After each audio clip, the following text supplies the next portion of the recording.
Are we recording right now? Hunt Urban After Is there Dark. is there 0% chance of me getting a chair to sit on, or did you guys like this because it keeps me on the spot? Look, here's the thing. We are so narcissistic that when we built the studio, we only thought of ourselves. So, This is supposed to be a Zoom call, Bill. yeah. Yeah. So most of our guests, Do they just stand you're here? our second guest. Wait, no, I saw Third. Third. Yeah, I Third. saw a podcast where you had the dudes from Tethered here, right? Mhm. Yeah, Greg They and Jared. They stood. They looked like they were sitting. And they didn't complain. They didn't complain a bit. They kept their mouths shut. They said their plug and they left. Enjoy the platform. That's awesome. So, Bill from Spartan Forge, nice to see you, man. Hey guys, how's it going? So Bill is a good buddy of mine. Billy, I know I've told you a lot about Bill. So I met Bill on Grindr. He was one of the few that Grindr? messaged me back. No, so Bill and I met through his app. Well, his website, Spartan Forge.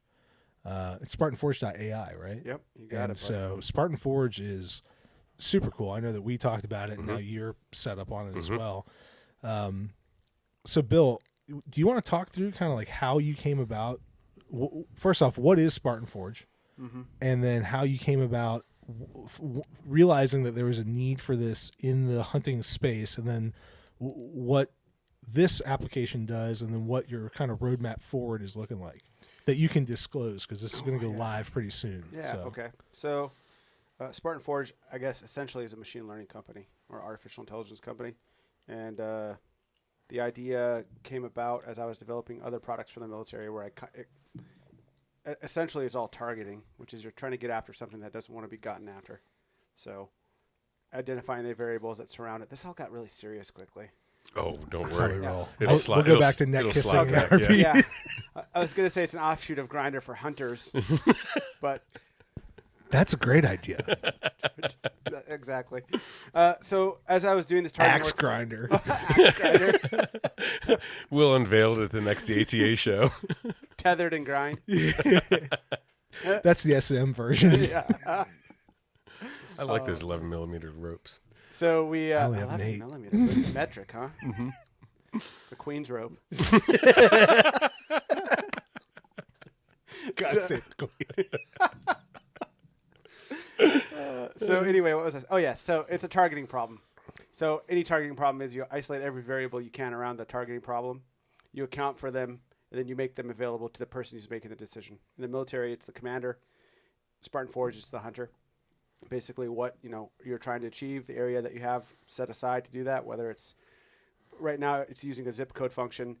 The application that right now is available online was just a beta, essentially, and the purpose of the beta was to get a sense of how useful it was to hunters. Right?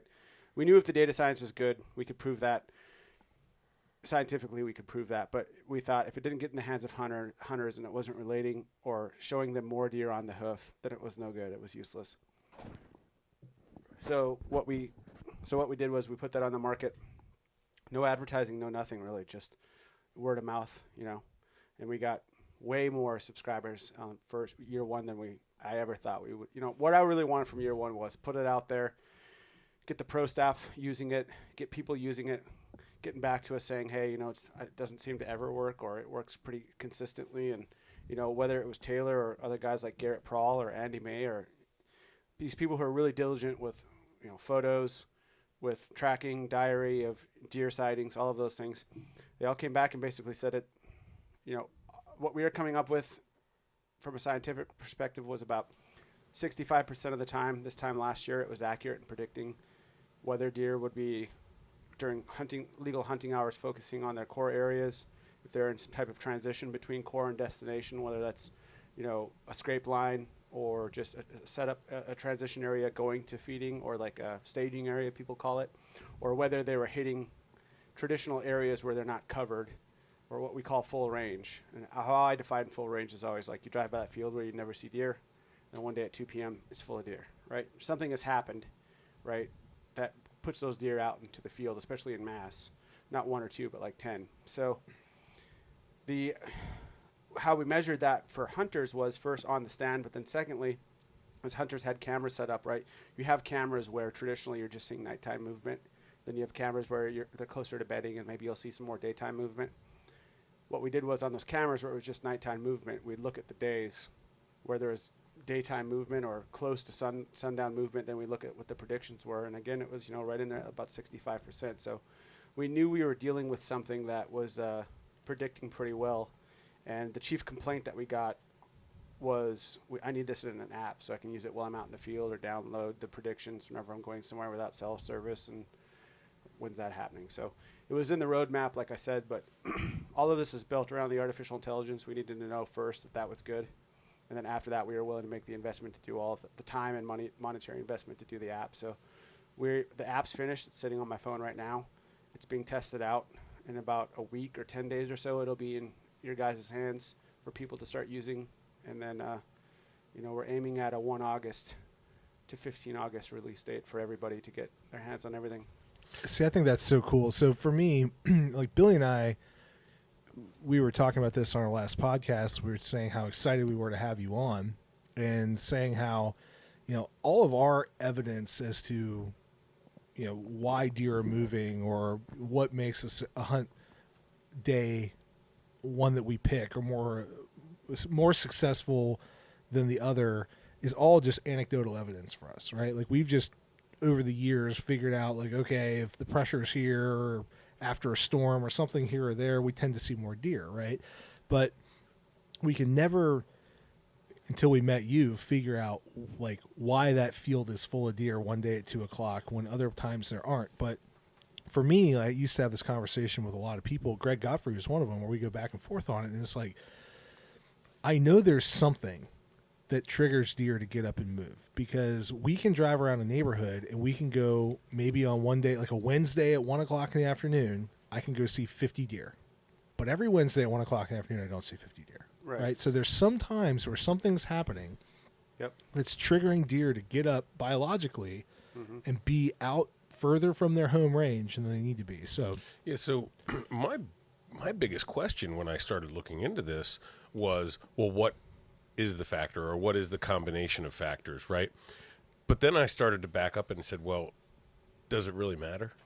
If you have the app and it's as accurate as it is, 65+% accuracy in those predictions, does it really matter if was it the moon, or was it the wind, was it a barometric pressure, or the combination of them, or the combination, or whatever?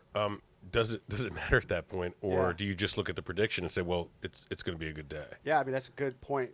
Despite what Taylor has said about you, you just made a really good point. Yeah, well. The point, so we have two features here.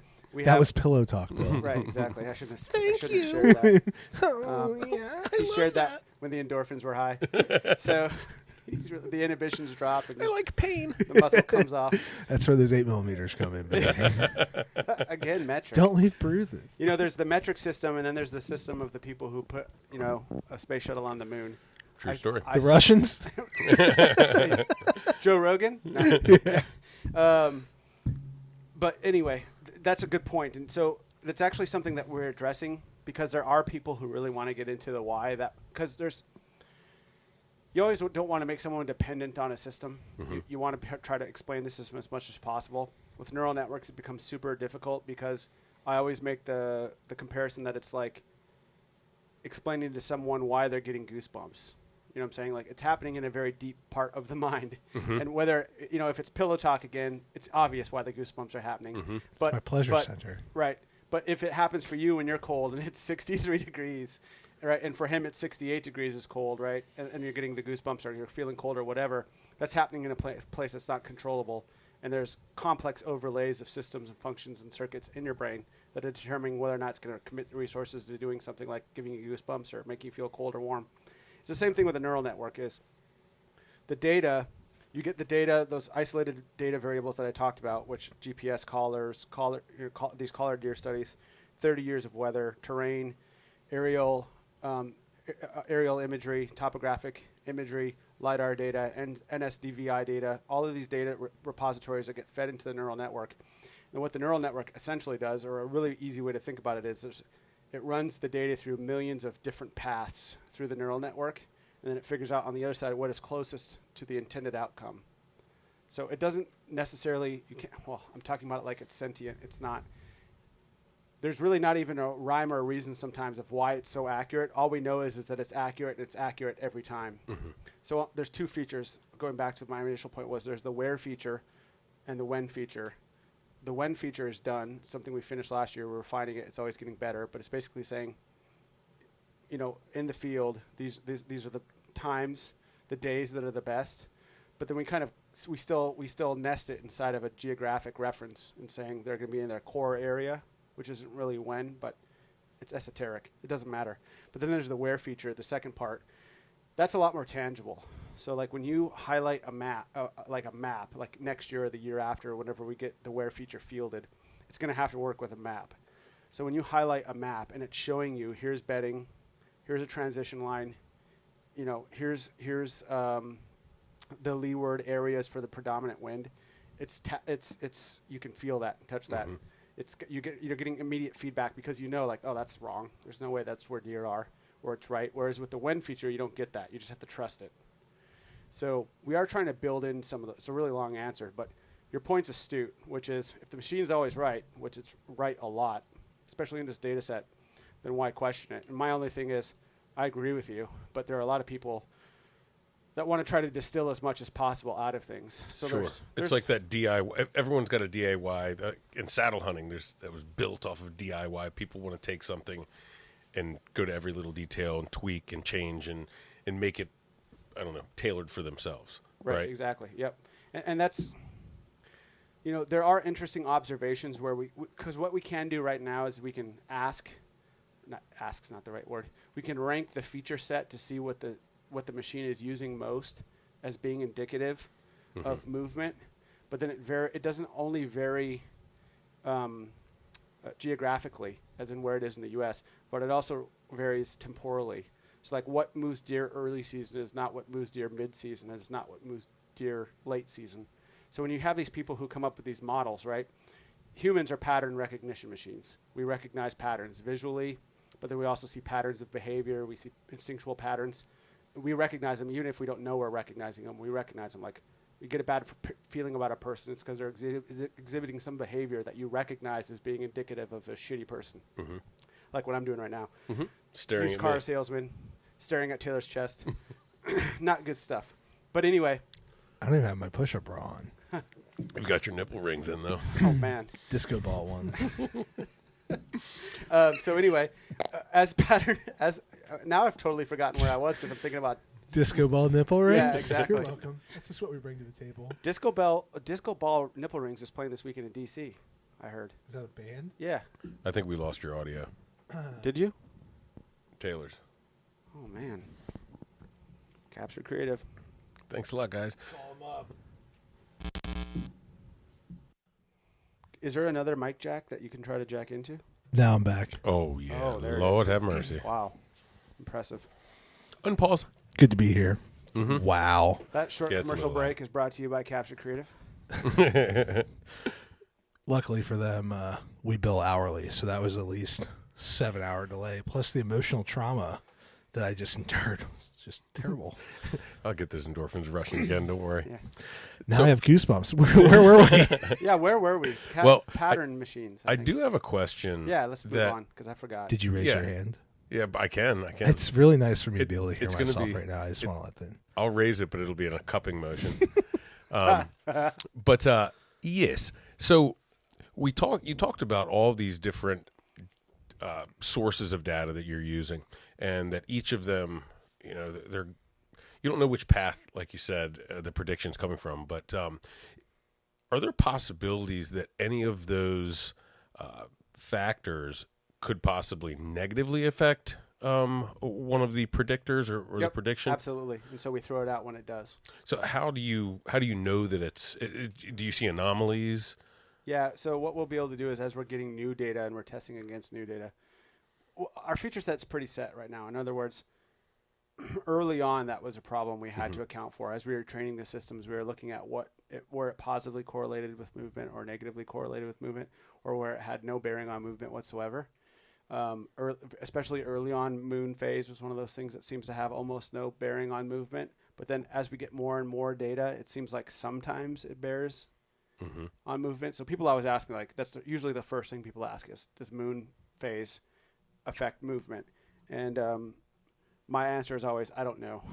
Like, or sometimes we need probably a lot more data, but it seems like it's got more to do with visibility due to moon phase. In other words, when you have a full moon and it's clear outside, the deer feel more comfortable moving and will stay. And then the transition from nighttime to daytime is less obvious, so they'll generally stay out later in the morning. But it has nothing to do with the moon, like, you know, traditionally how someone might think of it. You know, the moon, the crazies come out, or it affects the tides. So it's more like the light. It's more like the from the moon. It seems the illumination. Again, we've got a fair amount of data. I think one of the largest data repositories in existence of collared deer data. Like we're far over 500 years of, when you add it all up, of collared deer data. But things I thought I knew in the beginning when we were at like 200 or 300 years of data don't seem to have as much, right? But now we're getting to a point where there's very little variance in the prediction, which tells me we've got a very normalized distribution of data that's allowing us to be very consistent. In other words, we're not getting new data and something just falls off that's always been a predictor. Now we're just like really tweaking it. Splitting hairs right, at splitting the hairs. point to really dial things in. Yeah, because early on, you know, one of the things that kind of surprised me was early on, wind didn't seem to get the vote that I really thought it was going to. But then as we got more data, especially with places where wind, there's more gradient, there's more of a difference in wind, then it seemed, now that we've got that data, it does seem to get more of a vote, but only in those certain types of areas. Storms were another thing. So, you know, the two biggest things to put a bow on this question, because I can really talk about these things, you know, 30, 40 minutes at a time, but to put a bow on it really is, it's not so much as what's happening in that day or what the weather is doing that day. It's what is happening in that day compared to the past 90 days. And how it compares directly to what's happening the right deer's now. most recent. Yeah, because there's a couple of things happening, right? Is deer, like humans, achieve homeostasis after they've been in an area for a while, and I'm not talking about turning into Taylor. I'm talking about three-toed sloth. Right. I'm talking about what makes them comfortable or uncomfortable. Like you might notice, like right now, all of us are in this nice air-conditioned place. We go outside, we feel hot right away. But if we go camping for 2 weeks and we stay in this heat, we're going to get a lot more comfortable in the heat after 2 weeks. It just won't affect us like it normally does because all of the micro systems that our body will, you know, use to regulate our internal body temperature and how we feel as a result are going to change, right? Like one really interesting thing is people who take cold showers and stuff, you know, I regularly take them, but like people who do like ice baths and stuff, you know, well, I won't talk about that, but I've got some buddies who were SEALs and did it for training and things like that. Conditions that would kill most people if they were in like cold water for any meaningful amount of time. And they do it like no problem. It just rolls off their back because their bodies build up the metabolic machinery to deal with it. It's the same thing with deer.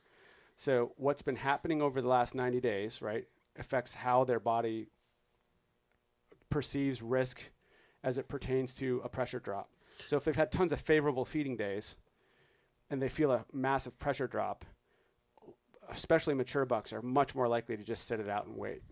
So people are like, oh, there's a huge storm coming. We haven't had a huge storm in forever.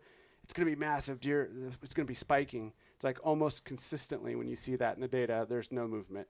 The deer will just sit on their stomach because they've been, especially if there's been favorable feeding days, they've got the fat stores. There's no, in a 7, 8-year-old buck's mind, there's no reason to get on the hoof and start feeding aggressively if he's fat and happy. They will literally sit on their stomachs until it's all over. So, for example, you know, we're hunting in the summertime right now. And if we've had over the past 90 days, let's say we've had a bunch of hot weather, 80s and 90s, the deer are then used to that. If we got, you know, a random drop in temperature that might be down to, I don't know, let's say it got down to 50 for, you know, a day or so. 30 or 40, right? Yeah. It wouldn't necessarily get them jumping and moving crazily. They're more likely to do the opposite. It's kind of like, ooh, I want to see what's going on here before I go out and like risk my neck. Like what's going on? In other words, it's like a shock to the system almost. But then if that persisted for a week or so, they would start to... Well, then you would start seeing a rise in movement. But that's what a neural network is good for, because it sees those things happen. It catalogs all the patterns surrounding it. It knows what the breaking point is based on what's been happening in the past. And that's why I'm saying it's just so many sources of input and so many variances in what the data can do and where it's coming from and where it's going. it's like anything else. And Taylor can probably speak to this better than I can, but like I got very serious in the golf a long time ago. And the more and more I got into it, the more and more lessons I took, it was obvious to me that all of my presuppositions about golfing were almost the opposite. It used to be like, if I want to get the ball high, I think I got to lift it up. You know, it's like, no, if you want the ball high, actually increase your swing speed and strike down on the ball, and it'll create backspin and lift it up. Or it's like, if I want to hit the ball left, I need to aim left. Well, no, actually, you aim right, and you turn your hand over and part that side spin, and then it'll go left. You know what I'm saying? Mm-hmm. It's all the opposite. And it's actually a social science truism. Like, however you think this social experiment is going to work, it's probably going to be the opposite or something you didn't think about. So when people are, talking about how something will impact an economy or whatever, it's almost never what the experts think it's going to be. It's been this consistent with deer movement. Like every presupposition I had, when I get new data, I always make the joke, it's like pulling a meta SD card, because I'm getting, how excited you guys get, or I know I get when I pull an SD card, or I'm getting data, photos, whatever. It's the meta SD card when I'm looking at deer movement, because I'm like, here's the 7-8-year-old buck here. I want to just sit here like with a coffee in the morning. Like I'll wake up at 5:30 and sit there and look at everything that buck did for 3 or 4 years, just sitting there looking at my coffee. And it's almost like you get to know the animal in a weird kind of way, and then all of your presuppositions about how you thought. It seems to me, the more and more I look at it, and I'll put a bow on it here, because I know, like I said, I can answer these questions really long-winded because I've been doing this for about 7 years. But especially with mature bucks, I'm convinced now, more so than I've ever been, that when people are harvesting mature bucks consistently, they have to have done a ton of homework. They're in the right place at the right time, and that buck's making his one mistake of the year. And it's just like, you're there to do it. You're there to see it. Because as I see these, like, I always reference this Louisiana deer data.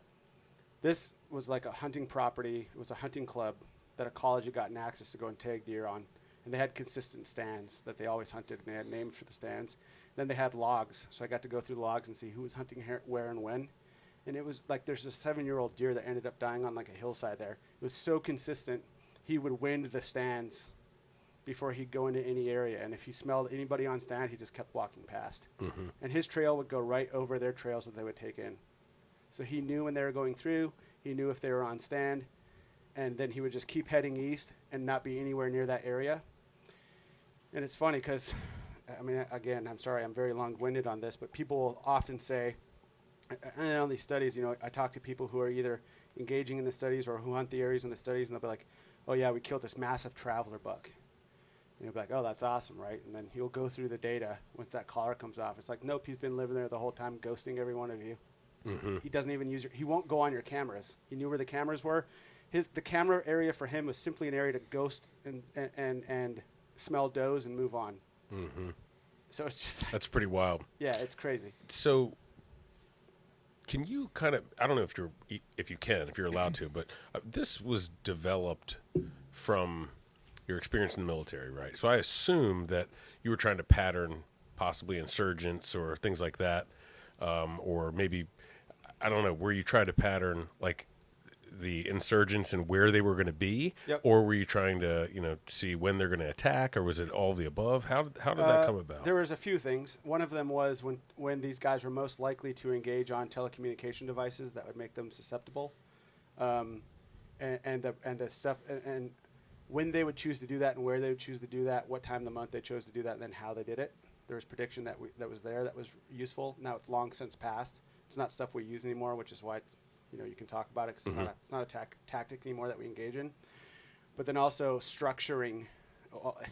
Again, it becomes esoteric, but we would get large swaths of data that we had to make sense of, and a lot of times these networks and things that we were trying to make sense of.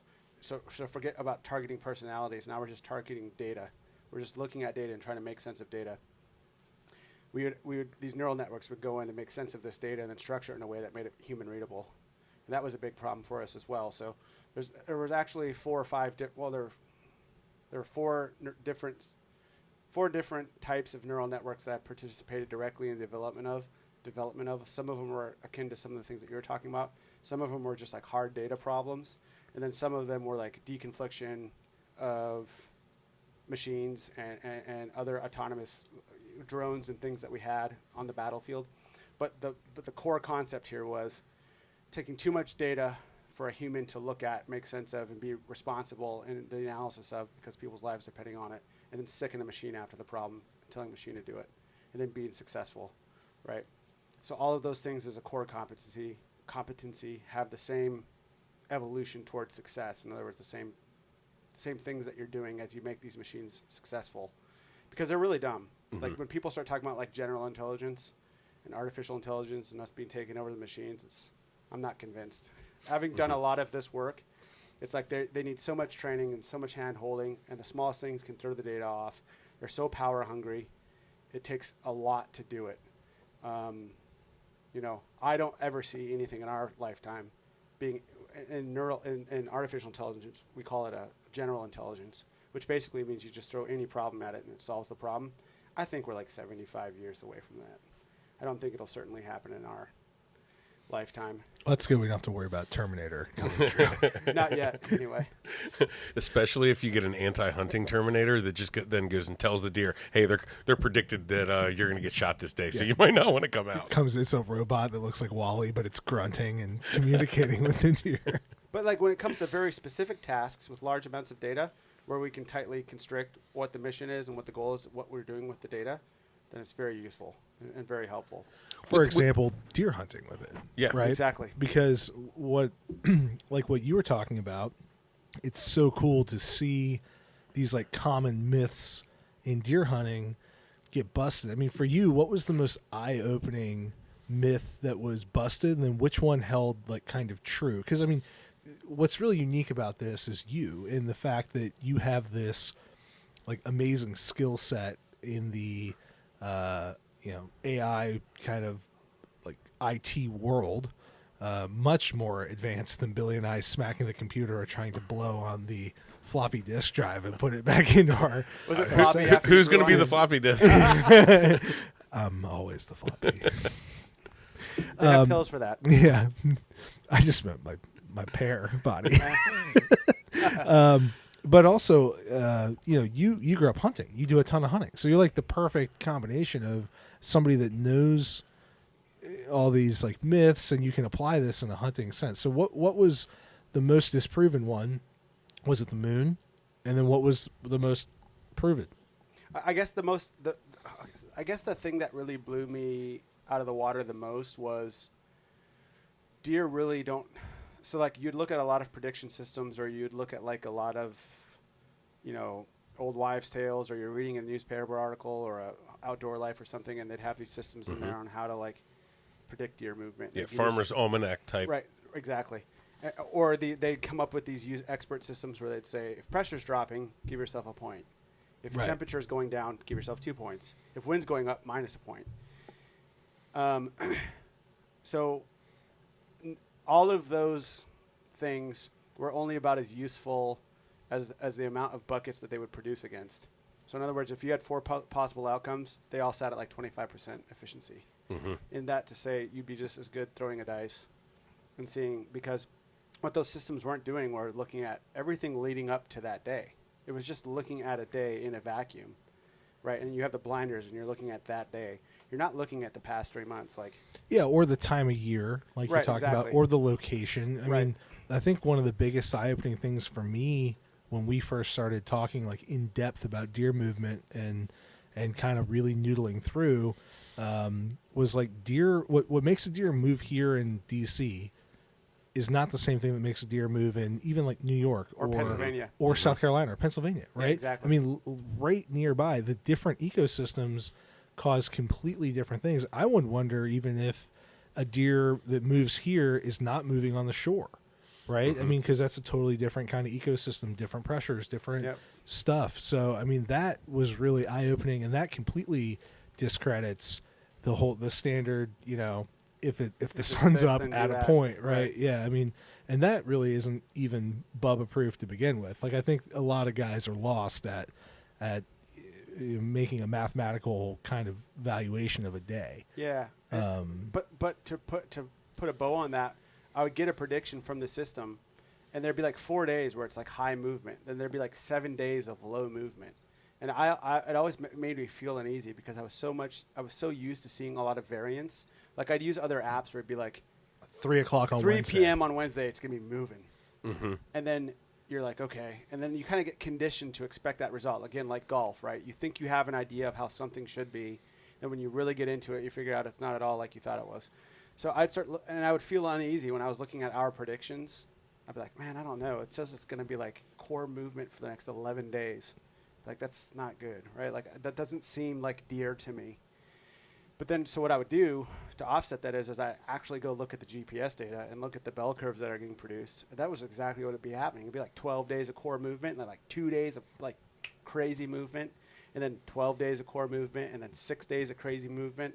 And the one thing that I saw, which was kind of counterculture as far as deer hunters and people were concerned, was it's more like they move 2, 3, 4 days of a lot of movement.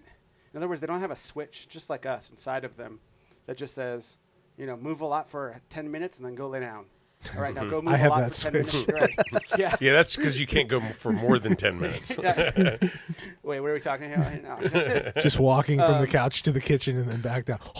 Yeah. I'm so tired right now. Oh my God, there's a spider. But I like the stairs. I'm just going to live on the main level.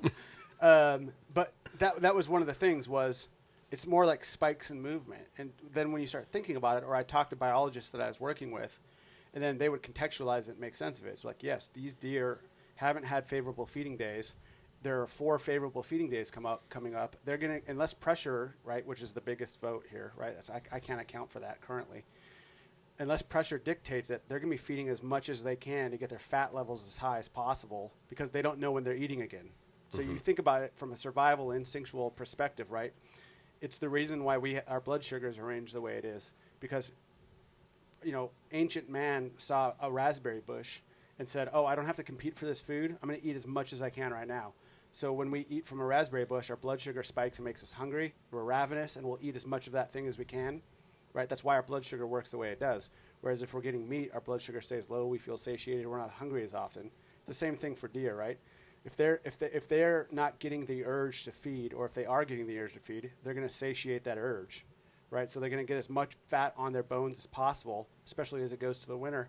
And that's not something that's going to ebb and flow hour by hour. They're not going to be like, oh, you've got your 800 calories, now you're good. Lay down for 4 days. It's like, no, get your 12 or 15,000 calories. And then if you feel pressure, go lay down. If you don't feel pressure, keep getting after it.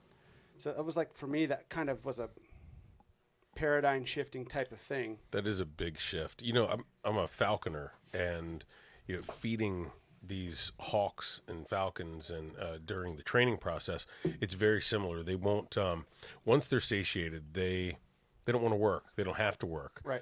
But it seems like if they're hungry, They'll do whatever you need them to. They'll do whatever, and it's not even because people have asked me like, oh, will you starve a bird in order to get it to do what you want it to do, or a dog. It's like, but you don't actually starve them. You make them, you get them to the point where they're hungry, empty, or they're not starving at all. They're fit and as healthy as possible, but they're just ready to eat. So then they'll do whatever. Yeah. So I guess that's they're very similar. Mm-hmm. Yeah, it's the same with. I'm going to jack the name up. I want to say it's Jacques Panksept was a guy who was very successful at trading pigeons pre-World War. And he had gotten so good with pigeons that he had trained them to play like ping pong and stuff. The first thing he would do before he trained them is he'd starve them down to about 15% of their normal body weight and then incentivize them to train them to do things. The program became so successful that the birds were able to guide missiles by pecking at photos. And they abandoned the program. I think that I heard somewhere, or I don't remember, they abandoned the program because we had figured out radar technology. But we were trying to go down the course of using pigeons to do this because this guy had gotten so good at animal behavior. But with any animal behavior, any incentive system, it's, positive reinforcement or negative reinforcement. And it's how we all work, right? Like if your kid does what you want them to do, you praise them, you give them what they want, and they keep doing what they want to do. If they're not going to do it, then you put them in the room. It's the same thing with any species. And so all of that's to say movement doesn't vary hour by hour. It's a continuum, right? But certainly it's mostly defined by, especially in the early season, how much fat's on the body so that they can rut as much as possible, the bucks especially, during that part of the year when, and then still survive into the winter, cold. right? And it makes total sense. So for me, that just totally flipped the whole thing on its head, because especially early on, I had a lot of anxiety because I was like, man, this thing says the deer are going to be moving a lot for like 7 days. That can't be right. That just can't be right. And then you get into the data and you look at what's being produced, and it's like, that's actually exactly spot what on. they're doing. Yeah. They're moving for long periods of time. And there'd be long periods of time where the pattern was regular or irregular. And it was just, again, it was just not what I expected. It kind of busted all of my presuppositions. But I think that's also, again, like with golf, it was a sign that you're, I had another guy I used to golf with who said, if it feels wrong, you're probably doing it right. Right? And there's a couple jokes we could insert there. Yeah. Yep. But we're pretty good at that. yeah. But it seems to be the case, right? So walk me through how you use the app, and walk us through what your different core areas and other areas of movement, how you utilize those and apply those to different hunting scenarios for us. Sure, that's good. And I don't think I've ever done this before, so that's. I'm glad that we can be your first. Yeah, that's good. You are my first in many ways. But boy, there's gonna be some hate comments on this YouTube video. I'm a power bottom. In case anybody didn't know. Oh man, the jokes I could come up with. And for the sake of time, I'll just move on. So for me, it's contextual on, am I hunting public land or private land? All right, let's set the stage. You're hunting a 100-acre farm that you You control completely. Yeah. You don't have much pressure. Are the You deer control bedding pressure. on the property? Yep, bedding, feeding, Yep. Okay. And am I hunting for meat or like a mature buck? both. Okay. All right. So if I'm using the outfitter and I want to, and there's not a lot of pressure, okay, I would probably leave the area alone until I see an uptick in scraping. In other words, I've done some scouting at some point and I see a lot of scraping, and then I would only hunt. Now, if I'm trying to get a mature buck down, I'm just going to go with that because it kind of changes. Yeah. If I'm just trying to meat hunt, right, that's a different, right. And this is actually something that I want pro staffers to start tackling for people, is how they use this. But how I used it last year was, if I managed the property, or it was property that was very low pressure, which I'm thinking of one spot, then what I would do is I would wait till the scraping picked up, then I'd wait for a transition or a full range day, and then I'd hunt a scrape line. I almost, just as a rule of thumb, and it's probably something I need to stop doing, I almost never hunt food. In other words, I almost never hunt destination. For me, it's just, I'm a big guy. It's tough to be quiet. I hang my sets as I hunt. So I don't want to be getting down from a destination food source where they're going to be staying after. Like, I want them to move past me on the way to food. So I would wait for a heavy day of transition. I'd wait for when that uptick in scraping has occurred, and I'd wait for a transition or a full range day that's got a favorable wind for those sets, and then I would move in and hunt, aggressively on those scrape lines. And that was basically how I used it last year. How would that change if you're going in public land where you do have some pressure? So I would wait for a full range on public land exclusively, how I'm doing it right now. And again, I need the pro staffers doing this because they're the expert hunters. I'm not, full disclaimer here, I'm not an expert hunter. You're a pretty successful hunter. You know what you're doing. Quasi-successful, but I mean, like, when it compares to guys like yourself or Andy May or someone who's got, more deer heads than they can hang on the wall, I'm not that guy. I think I've killed maybe 7 good. You're not that guy, pal. I'm not that guy, Chief. I'm not your pal, Chief. No. But when you start talking about people like that, right, I'm going to rely on them to come up with their own narratives. But for me last year, and the scenario that you asked about was what again? Well, so tell us first, just for the people listening, the outfitter breaks it down into 3 different solutions, right? And so 3 core area. predictions. Yep. Transition area, full range. Yep. So describe what a core area. I mean, obviously the core area is during the deer's hunting core hours. area. They're going to be in and around their comfortable bedding area, right? So deer generally have elliptical shaped ranges. Like if you just plot every point that a deer's made in their year, there'll be an egg shaped range, and then usually 1 or 2 offshoots where they've gone and done some craziness, but otherwise they're in this like egg shaped range. Is that like their Rumspringa? Yes, exactly. You got it. And then inside of that egg-shaped range, they'll have, one smaller area that they maybe spend some more time in, and then a really constricted area where it's like this is where they're moving during the day. And then depending on the animal, it can that size of those things can range greatly, and where they are in the U.S. can range greatly. So, but basically, core area means during hunting, ethical hunting, legal hunting hours, they're going to be, majority of the time, they're going to be in their little home area. And then during transition, they're going to be moving from those core areas into a full range, destination. But in other words, you could expect to see, if it's like October, you could expect to see the buck leaving his bedding area during daylight hours, or the does leaving their bedding areas during daylight hours. But you might just catch them at the end, or they might be 3 p.m. It depends on the pressure. Pressure gets a vote here, right? But we see even in highly pressured situations, and I'm getting off here, but even getting off path here. But even in highly pressured situations, on a full range day, those bucks will still be moving a lot in their core area. Does that make sense? Like even highly pressured public land scenarios where we have buck collar deer data for mature bucks, they instead of changing a bed 5 times in an afternoon, they're changing their bed like 13 or 14 times. In other words, they still have an urge that they're kind of scratching, but they're just doing it by moving in their area, whereas that 2.5-year-old buck might just be plowing right towards the feeding area. That buck's kind of trying to, seems like they're almost fighting like an urge. They're moving more in their bedding areas.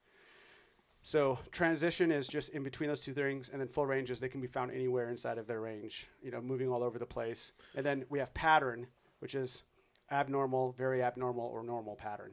So that's a way of saying that would be if you are hunting food, so you're over like a shot plot or a soybean field or something, and the deer always come from the east, they feed across the field and move out to the west, right? And that's consistently what you see on that field. That'd be a normalized pattern. In other words, the wind and the environmental conditions place the deer that are using the field in that way at the advantage, or they have the perceived advantage because the prevailing wind or whatever makes them feel safe to move out into that field. Normalized pattern. Then as the weather changes, the wind changes, there's a big uptick or downtick. That pattern will change, right? That's very predictable too. In fact, our system predicts pattern better than it predicts movement. I think we're at like 71%. And it makes sense, right? They want to wind the field the same way. They feel safe. And it's always been like, it works now, it'll work tomorrow, right? As long as the wind is the same. So those are the different predictions that you get from the neural network right now. So the question though was, I want to answer that one because it was a good question. And just walk us through how you would use the program to pick where you're hunting and when you're hunting. Yeah, so in that scenario that we talked about before on the farm that I manage, right, I would wait for a transition or maybe even a full range day, depending on how many full ranges I'm getting. Some places get more full ranges than others. Like across the U.S. right now, we have like heat maps that we can produce. Most of the U.S. is in full range almost all the time right now. Makes total sense too. Food is everywhere. Pressure is at its lowest. And deer are just moving all the time. In fact, I pushed a deer in your backyard when I walked up. You know what I'm saying? And that probably wouldn't happen come November 3rd or 5th, right? You're not going to see those deer. That might not happen tomorrow. We might go shoot that deer. That's right. Well, you had one near your back southwest corner as I walked in. Yeah. But anyway, as I use it in that scenario, I wait for those transition full range days, and I hunt those scrape lines. I love scrape lines. I feel like it funnels movement. If I have a mature buck on those cameras, right, consistently, then I'll really hunt those scrape lines. But if I don't, then I'll sit farther off. In other words, if they're on that scrape line, I'll hunt 20 yards off of it. And try to get that 20-yard shot. Are you hunting in the mornings or the evenings or just? It depends on what my prediction is and what my availability is. Really, I mean, to be honest. So I'd like to say I'm choosing more of that, but I'm not. What? I've killed more deer over scrapes in the morning, but again, that's my own observation. What are you looking for as a predictor to hunt the morning, and what are you looking for a predictor to hunt the evening? So, to be honest with me, we're trying to break the system up now to where we do get a morning and an afternoon prediction. But again, we don't see a lot of variance in morning to afternoon. Like there's not a lot of change. They're either moving or they're not. They're either moving or they're not. But for me, if it's a scrape line, it's morning. Like I'm always trying to do morning. For me, it always seems like I can't tell you how many times I've hunted a scrape line in the afternoon and then I'm getting off and I'm spooking a deer with my flashlight or whatever as they are just getting in later to the scrapes. So I focus morning on scrapes. Yeah, I think Billy and I would agree that we both killed a lot of good deer in the morning, like right at that first 30 minutes of light, or even like hour of first light. But like, there's nowhere I'd rather be mid to late October than over like a primary scrape near bedding in the morning. In the morning, Yeah, especially after a rain. For me, it's anytime up to 8:30 or 9:30, somewhere in there. Like that's generally where I'm seeing the most. The biggest deer I ever killed with a bow was a 155-inch deer over a scrape at like 8:45. Oh yeah, we're not getting down until like 10:30. I mean, right? Unless we have to. If we get down, right? Unless the chili's hitting. Right, Which exactly. it does. Yeah, it does. Right. And but then in the different scenario there would be if the deer aren't bedding on that area, I will wait for perfect condition full range days because I don't want to educate them. Like I have a golf course near here in southern Maryland that I hunt. The deer do not bed on the golf course. They move across from public, actually, very inaccessible public, to the golf course. I only hunted that on full range, and the outfitter was very good at predicting the full range days there last year too. It was almost shockingly good, and I waited for those full range days to hunt that property so that I wasn't educating them on a core. Because if it's a core day and they're more likely to be staying in their bed, me getting up there, not seeing deer, and getting down is just giving them a scent path to walk across and to educate them. So I would wait for those full range days on that type of thing. And then on public property, I'm always very aggressive. I'm getting as close to bedding as I can. And I'll generally, what the outfitter does for me is it helps me determine how I'm going to roll the dice. If it's a core area, I'm trying to get as close as I can to those bedding areas. And if it's a full range day, I'm just maybe laying off. It's 100 yards of difference. Yep. If I know where the bedding is on a map, like I've scouted and seen the bedding on a map, on a core range day, I'm trying to get within 75 yards, 100 yards. If it's a full range day, 250 to 200 yards. And that seems to be pretty good for me. And then I even will go through, anytime good thing about having all this deer data is anytime I second guess a strategy, I'll just go look at the data. Yeah. And I'm watching what the deer are doing on this, okay, what did the outfitter predict on this day, full range? What did this buck do? Well, in his little, core area, he got up. His normal daytime rebedding situation was 5 or 6 times in the afternoon. On this full range afternoon, he did it 16 times. And whereas he normally covers 68 yards on his normal day, he covered 150 yards. Now, it doesn't sound like a big change, but for somebody who's hunting a mature buck, well, if you're 80 yards property, away, there's a big difference. Yeah, right. He's in your range. For people who Could don't be. do a lot of bed hunting, on public land, I'm almost exclusively hunting beds. And that is a huge difference, right? And because at 60 yards, it's taking me almost 2 hours to get up the tree. I get in there super early. I'm as quiet as can be. I've got the red flashlight on my headlamp. It's taking me forever to get up the tree. I'm getting in there at 3 a.m. as early as I can. Whereas if it's a full range day and I'm 200 yards off instead of 80 yards off, I'm much more aggressive with how I'm getting up the tree. I can get there later. It's just because I'm lazy. And we all get that way, right, yeah. So what's new? Are you allowed to talk about anything that's upcoming? Yep. We have some. I hate doing the trust me, I'll tell you about it later stuff. Mm-hmm. We have some big stuff that's coming out, and we're just literally waiting for the legalese to come through, and some patent stuff, and just making sure that we're protected as a company before we come out and do this. Every one of stuff. the listeners has signed an NDA, so okay, good. you can say whatever you want. All right, let's just bust the top off. All 6. We know because we're 2 of them. Yeah. Thanks, Mom. Well, actually, now that Bill's talking about top secret government stuff, we have a lot of downloads from the Middle East right now. In China. Yeah. Oh, yeah. So we have a few features that I'm very excited about. One of them is we were going to release, and I was actually getting some flack on Instagram about it, but it's fine. I'm happy to address it. We were going to release an ability so what we have on the outfitter right now online is you just type in a zip code and it gives you the prediction for the area. It tells you the last 2 weeks of weather. It tells you what the norms are in the area. It gives you a wind rose that shows you what the predominant wind is in the area for the time that you're going there. It gives you the peak rut date and the secondary peak rut date for every county in the U.S. Some useful information there, but really it's in-season information. It doesn't give you a lot for off-season. What we were going to release here about a month ago was the ability for you to change the time series for the weather. In other words, if you were going to hunt somewhere in November, say you got, Druid-Tagan, Missouri for November or something, and you're going to hunt there next year, or Ohio. you could go look at the first week of Ohio at this area and say, okay, 55% of the time is northwest wind. Here's the temperature. Here's the lows and the highs. Here's the peak rut. All of this information from a time series.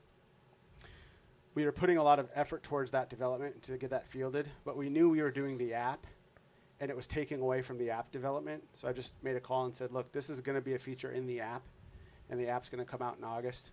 So let's just wait for the app and reallocate those resources towards that. So some people online were like, oh, I was really looking forward to that. I'm like, I'm sorry, dude. Like, I get it. You're going to love it in August. You're going to love it in August. And I'm sorry you're not getting it right now. So it was just one of those things where it's like I was basically surging to get an option out there that was going to be in the main offering. And it was just taking production time away from, because that's going to go away. You know what I'm saying? So in the application, there's a few things. I just talked about it there, but the primary weather analysis piece, you can sort it quickly by 2 weeks, 3 months, or 6 months of what the weather's been doing. But then you can also select from a time series from the last 7 years on the app. And then when it's done on the website, which will probably be October, you can look at the last 30 years. So if you saw movement, you can go back. Like I know Andy is doing this now, or he's going to be doing it. We'll go back through his traditional cameras and say, oh, I saw a lot of movement during this time. Now I want to go look at the hour-by-hour weather from then and then catalog that and chart it and write it down. So you can go do that here. You can look at that old weather. But for the weather analysis piece, then it also will tell you like what the forecast was, what the deer movement prediction was for that area, all of that historical information. But then what you're also getting under that tab is what we call the Intel tab. Under the Intel tab, it tells you how many registered hunters there are in the state year by year, if it's trending up or down, how many deer were harvested the year before, what platforms were they used to harvesting, where was the most harvesting happening in the states, what was the where are the biggest deer taken in the state, what are the public lands that reside in those areas where the biggest deer are taken in the state. In other words, it's tightly correlated with soil health is when you see the biggest deer. So generally wherever the state's got the best agriculture is where you're going to see farming, but that's because the soil's good, right? Sure. So that means clovers that are growing wild or other berries and things, whatever's growing wild, is going to have more nutritional content, and therefore you're going to have bigger deer. So that's in there. It goes into, there's just myriad information, like the doe-to-buck ratio, the observed doe-to-buck ratio by the biologists, the fawn recruitment rates, just everything from a state level that you would want from an intelligence perspective to kind of help you pick and choose the places that you want to go, especially if you're a mobile hunter or you're hunting somewhere you've never been before. Yeah, that's pretty exciting. Yeah, that's pretty cool. I love that. And then the second part to that is it rank orders all of the browsing and like the forbs and the species of plants and woody browse. And it says this is what the deer like in this area. This is what they don't like. And some people are like, don't deer just like the same things when I tell them about that? And one of the points of contact I always run them through is, where I'm from in North Dakota, a deer would never touch a fern. It's just there's too much agriculture. There's too many oaks. Fern is just not on the right. I mean, you're hurting if you're a deer eating fern in North Dakota. Whereas in Pennsylvania, it's one of the top during the wintertime, late December. Like my buddy Johnny Stewart, he scouts for fern wherever he sees fern. Like he'll see deer eating the roots out of fern, out of the ground, because it's one of the foods that are left up there. And they get big-bodied deer up there, like massive deer up there. The second part to that is that they don't look the same. Fern in North Dakota are not the same. Just as cedar are not the same as they are in Pennsylvania. So what we do is we give them regional photography and say, hey, this is what you're looking for and scouting for in this area. This is the priority. I think that's going to be so helpful for people, especially newer hunters. If you're just like, so often it's like, find the food. Okay, what are they eating? I don't know. Right? Like, and if what does it look like in your area? Yeah, if you're a new hunter, you do not know. And then you can literally look at the picture and be like, oh, look, this is that. Yeah, exactly. Deer will eat this. Yep. I mean, it just really is much better. Yeah, that's pretty cool. Yeah, that's cool. I'm super excited about that. That was like 3 years of data accumulation for us. We had we had a grad student working on it, and then another guy who's an intern working on it with myself, QCing all of that. So, I mean, a ton of work went into that. You can imagine that catalog of pictures that had to go into that. Yeah, you have over 7 years you've spent in getting data, building this, putting. I mean, that's a lot. Keeping my goddamn mouth shut the whole time while I was doing it. Which 'Cause for I you knew- has got to be really tough. Really tough. Because there's two things I love talking about: deer and myself, and both of those involved me. So Yes, this is it's really perfect role for you. difficult. I know. Yeah, I finally get to. you let it fit all right off. in with I us. know, right? It's like letting it off, right? I'm just, I feel so much better now. I can talk about it because my biggest fear was like I was anxiously following other companies on social media, being like, someone's going to come up with a deer neural network. There's no reason this isn't getting done. And I kept checking and checking and checking, and no one was saying anything. And when it finally came out, I was like, is anybody doing it yet? Nope, they've all got this same bullshit still. So I'm good. I'm like, keep developing this thing. So yeah, that is under the Intel tab, and then we have the state-by-state data that I just went through, and then the browsing data that I just went through, the historical weather stuff that I went through, and then it's got the peak rut, the secondary peak rut, and then it's coupled with a diary feature, which we are testing now. We're on the fence whether it's going to be in the August release or the October release. We've got 3 releases scheduled for the year, but in the diary feature, it's easiest to say it with a use case. The use case would be you see like a 3.5-year-old deer, a buck on the side of a hill. You're hunting somewhere that you either don't hunt a lot or you only hit it once a year or something like that, but you've scouted it out. So you take a picture of the deer in the outfitter, you attach it to a diary entry. The diary entry spawns all of the information, so your lat long, the temperature at the time, the weather, all of the environmental data gets auto-populated in there. And then you can set a reminder. It'll automatically remind you a year later that you saw that deer. But you can say, like, I want to hear about this in a month. I want to hear about this in 2 months, 6 months, whatever. For me, especially, and other public land hunters that I deal with, or even private land hunters, they'll see a deer that they're like, that's going to be a good deer next year, right? And then if you're seeing a lot of deer, you can forget. But then you'll get that alert, like, next year, like, hey, you saw this 3.5-year-old deer now in this area. That's going to be a 4.5-year-old deer this year. So maybe get back to that area. And then the diary is going to be... We're busy coupling it with a lot of other features and the ability for users to input things like deer camera images and those types of things, other peripheral data sources to get coupled into that diary piece. And then you can do that with does, you can do that with bucks, with whatever. And then you can essentially get like a baseball card for that deer. And then going forward, we'll make it so people can tag individual deer, like all of that kind of rudimentary stuff. But really what I'm excited about is just there aren't really good diary or cataloging things out there. And I realize that maybe only 5% of hunters are really passionate about doing that. But for the guys who are, those are generally guys who are killers, right? Mm-hmm. Like, because they're doing the diligence. They understand what's going on in their particular set of the woods. They realize that they're not going to remember everything. And that's how you capitalize, right? Yeah, and there might be more people that start using it. Yeah, because it's an easier... Because it's so hard to like just build a Excel spreadsheet that's populating weather data and all this stuff. Yeah, I know I have a ton of them on my computer, and I'm like, wait, which one is my most active one? And yeah. Well, dude, it is clearly obvious that Bill knows his shit. Yeah, somewhat, and he is very good at talking about it. Yeah, and himself. So he hit the nail on the head with both things. So we're gonna have to have Bill back on. We might need to have him on as like a monthly series. Yeah, I mean, definitely. At least when you come up with the those updates that are upcoming, we should definitely. Come back. We could talk about those because I'm really excited about those additional features that I mean, just what's out now has been super useful and helpful to run through and use and like we're really lucky where we can pretty much hunt whenever we want and we like to pick the days that are best to hunt and we had our own system for doing that. But last year, we really got to use Bill's system. And it was like really eye-opening to hunt days that we necessarily probably wouldn't have picked. And then we were able to kill deer because of it, which was really eye-opening. And then to go from that into like this next evolution of it is really pretty cool. Yeah, and there's one thing that I and I guess it's a really surface level. There isn't any data that goes into this. But when I look at one of those predictors that says... that you're going to have on Wednesday, far-ranging. No, but like in the app, and it says you're going to be far-ranging or you're in a transitional area. It kind of gives me a little validation. Like, all right, I'm definitely going to go out today. Where there are some times where I'm like, it's going to be hot, or today's not going to be the day. It's going to be a little too windy. But then when you see those predictors, and you're like, I do want to go out, and it just gives Now me I know that where to go. exactly. Yeah. It gives you that extra bump. So All right. Well, if you guys have questions for us to ask Bill, or you can just ask him yourself on here. hey, why don't you ask me to ask Taylor to ask Bill, and then we'll go back through that answer. And we'll try to get it correct. It's like playing telephone. We'll play whisper telephone. Exactly. We'll text. Who wants to whisper in my ear first? Whisper.